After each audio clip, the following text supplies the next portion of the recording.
So they will go after guys that are emotionally detached. And probably physically are never there until they want some and want to come late night and hit it and keep it moving back on the road again to the next city with the next groupie or whatever. So we're creating and reinforcing strongholds and generational curses that were already placed on us from back in the slavery days. And this is a terrible cycle and it must be stopped. And I'm not saying do not shoot for high goals, but if what you're doing and pursuing is to the point where your children barely know anything about you, you may need to reconsider what your purpose is in life and whether or not what you're doing is what God have you to do on earth.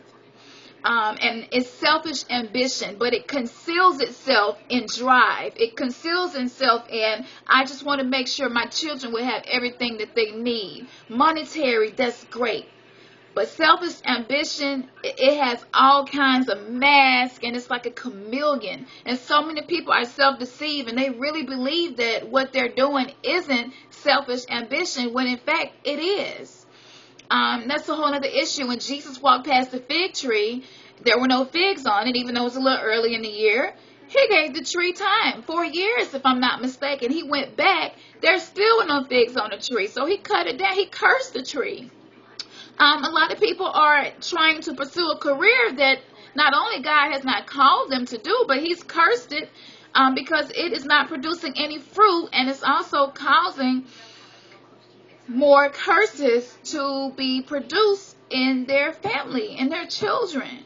So if I'm talking to you, pray and ask God, what does he want you to do? Are you doing what he has you here to do? Is your purpose being fulfilled, or are you pursuing this for selfish reasons? Is this selfish ambition, or is this true drive coming from the creator of this earth and that has you on a divine course? You have to make that decision, because once your children are grown, it will be too late to play daddy and play father, not dad, to play father and try to get them to change. Those things are already instilled in them. While you were gone all the time and on the road, Satan was raising your children and you didn't even know. And all their responsibility cannot be put on the mother. It is not right, and it should not be happening. And it is happening. And that is my purpose in doing this.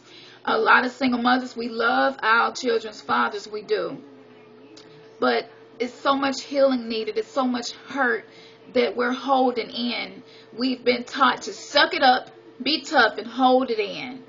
And the pressure is just too much. The pressure is too much. That's a whole nother story, but I'll have to touch on that topic again later. The next topic is women. Women were used as sex slaves. A lot of us know that, even people that haven't read the Willie Lynch letter. But women were used as sex slaves. Without the head of household's protection there, they learned that obeying their masters was the best thing to do. This was a way to move on up like the Jeffersons, so to speak. And then if they just so happen to have gotten pregnant and the master just so happened to develop strong feelings for them, that was considered success in a way. And that was considered a way of maybe their children not having to work as hard and go through what they went through. So this ingrained, and it really, this really caused a lot of women to be the way they are now. This has just been passed down generation to generation to generation. And as I said, things that are done in secret sin is passed down also. So it's not just what you do in front of your children, it's what you do behind closed doors also that is passed down. So if the master got them pregnant, they had a child, that was considered a good thing, and the children may get perks. They were going to be a lighter skin tone, maybe even light enough to work inside the house versus being out in the hot cotton field. And even black people today pride themselves on how light their skin are. There's been a debate about Beyonce, whether or not she's been whitewashed. I personally believe a lot of celebrities, black celebrities, bleach their skin or try to lighten their skin. And I think that light-skinned women, they do get perks, kind of like pretty women versus not so attractive women. And TLC actually did a documentary on that about attractiveness, and it does open doors, your looks. So being light-skinned was considered better. Women today use their body to attract a man with status, just like the slave and the master. Women use their figure. They try to dress as seductive as possible, as revealing as possible, in the hopes of attracting a baller or a rapper or a singer or a politician, even a reality TV star, you know, even the situation, you know what I'm saying? Like, that's, just watch Jersey Shore one day, and you'll see what I'm talking about. In the hopes of living a more comfortable life, in the hopes of that being their ticket out of the hood. And a lot of women admit to this. So it's not like this is a secret. And I'm not saying every woman that's married a baller or rapper or whatever is like that, or a politician, but I'm saying a lot of them think that that is a good way to make sure that they're going to be successful and their children would not have to struggle or go through any of the things they went through or be in poverty. So a lot of women, when they go to the club, it's not just to dance. It is an intention to try to get a ticket out of the hood, so to speak. If she could get pregnant, the slave, ding, ding, ding, ding, ding, ding, she got him for a while. You know, her child definitely will get treated different than the other children. And it's the same mindset today. That mindset was intentionally and strategically created in black women, and it hasn't died yet. We need healing that expands over hundreds of years. Strippers used to be a taboo thing or something to keep secret, but not anymore. I mean, it's something to brag about now. You just go on Twitter. All you have to do, go on Twitter, and you'll see women are very proud of being strippers. They're very proud of taking their clothes off and exposing their body to strange men they've never met before and bumping and grinding on him. They're proud of that. They're proud of spreading their legs on stage and being able to gyrate their body in certain ways. They're proud of being able to get men that are considered ballers to be their favorite client coming in there and them to be the favorite stripper. They're all proud of that. Some relationships in Hollywood were from strippers, and I hate to bring up names. But, and it could be a lie. This is just what I was told. So this is not a fact coming from me, and I have nothing against her. But I was told that's how Eve got recognized and got her fame. She started off dancing, and she was discovered. And she's not the only one. She's just one of many. And I know God can use bad things and make them good. So, again, I'm not judging or saying anything. All I'm saying is I'm just expressing to you what was laid on my heart, the effects of what was done to us and the connection to today. The sad part is that they're not aware that generational curses exist or can be recreated, most of them. Even though their children may not see what they're doing while they're at the strip club, curses still can be passed down. What we do in secret is still passed down. And it always comes to light. Your sin will find you out. And that's, again, that's not my word. That's God. You know, I have to make sure I say that, because if he says it, it's the truth. As kids, we look up to our parents. And in our eyes, they're our heroes. And they're our examples. So as a child watches her mom put food on the table, buy designer clothes, and put down designer clothes on their back, they're going to think to themselves, okay, her job can't be that bad. I mean, it's taking care of me. And children do as we do, not as we say. Without my mommy dancing, we wouldn't have any of this. This is the child's thinking and the way this affects their thinking. And I don't think a lot of mothers that dance have this conversation with their children to see how they feel about it. I think if they did, most of them would find out that their children don't think there's anything wrong with it and actually think it may be a good idea, a career move for them, since it's working so well for their mother. a lot of daughters are more likely to do what their mother did to put food on the table versus going to college, which is sometimes the whole purpose in the mother dancing is to put their child through college. But because they're recreating and reinforcing a generational curse, it gets more intense with each generation. So the very thing they're attempting to do, they end up going against it and doing the very opposite, which is really sad.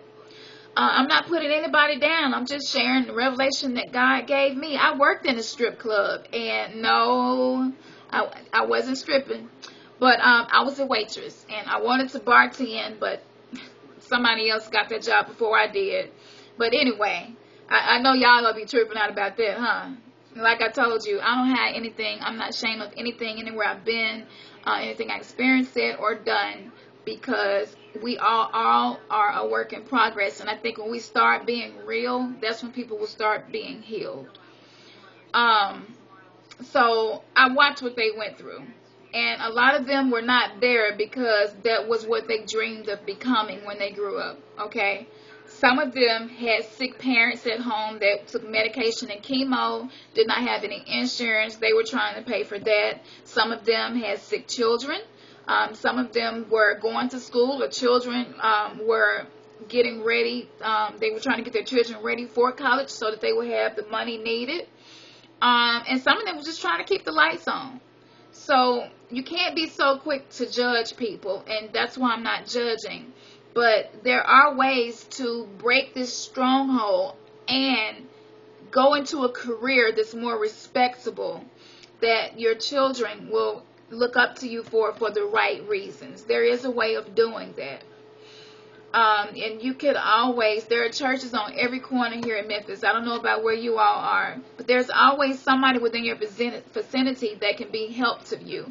God always placed people around us that can lead us to a different lifestyle. It's just that a lot of us are so focused on the wrong things, we don't pay any attention to the divine connections that God put in our life so that we can get out of whatever situation we're in.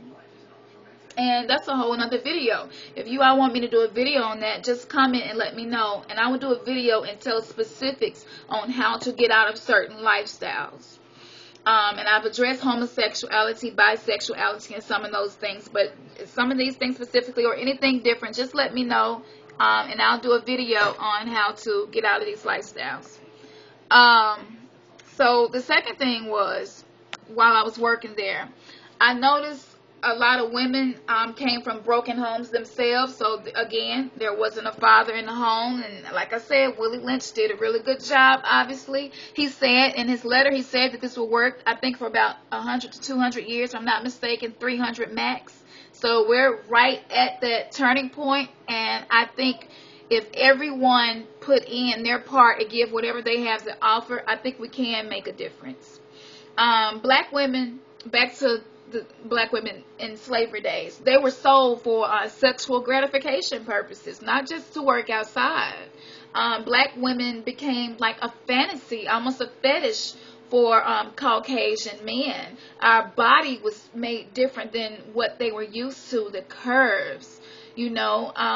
It was just, we became sex symbols, and this wasn't by choice. This was something forced upon us. They fantasized about us, and to be able to purchase a fantasy and that person legally isn't protected and has to do whatever you want, that's a really bad situation to be in. And after that happened, time after time after time and time, by the time they had grandchildren, their granddaughters became willing to do these things and did not implicate as much resistance because they knew what happened if you resist. So this created the mindset that a lot of black women have now. While they were up there, they would strip them down, oil them down, and you can check this out for yourself, y'all. They really did this. They would strip them, oil them down, and the men could touch on them, poke and prod them wherever they want to see if they wanted to purchase that particular black woman as a slave. Sound a lot like a strip club, huh? With you know, they strip down, get oiled up. Men touch on them a little bit here and there and to see. And I guess, you know, the highest bidder is the one that gets the lap dance in the VIP room. I mean, it's the same thing, except they're not being forced it's more so by way of, this is the quickest way to make money. This is what works for me. And it's not as coerced as it used to be. So like I said, over time, it broke down that mental resistance about it. And now women, our mindset has been affected